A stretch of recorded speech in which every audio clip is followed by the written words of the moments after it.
Hello, this week's Torah portion is Shemot. We begin the book of Exodus. And with that, we begin the enslavement of the children of Israel in Egypt, enslavement that will go on for hundreds of years and will culminate, of course, in the Exodus.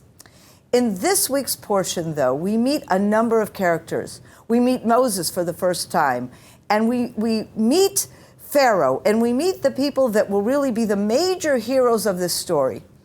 Often forgotten, though, are some of the minor characters. And in fact, what's so interesting about this week's portion is that we have quite a number of women in secondary roles, but nonetheless very important.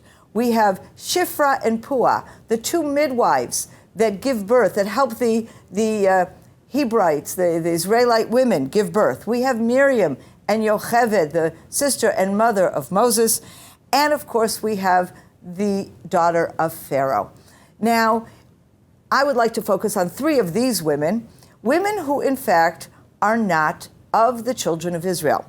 Shifra and Puah, the midwives. Now, many people interpret that phrase, the Hebrite midwives, as being midwives who themselves are of the house of Israel. But actually, if you think about it, it's not really logical. How is it that Pharaoh would assume that Israelite women would ally themselves with him and murder Jewish babies? So I think it's more, and there are commentaries who support me on this, it is more logical to think of them as Egyptian women who, despite their being Egyptian, have the courage to defy Pharaoh and keep these babies alive. That's Shifra and Puah.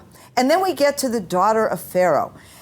She, of course, is not just an Egyptian woman, but she is of the royal household. She's Pharaoh's own daughter. She is the daughter of the man who himself was responsible for the torture and the persecution and the enslavement of the children of Israel. She herself is well aware of the decree that is forcing the babies, the Jewish sons, to be thrown into the river.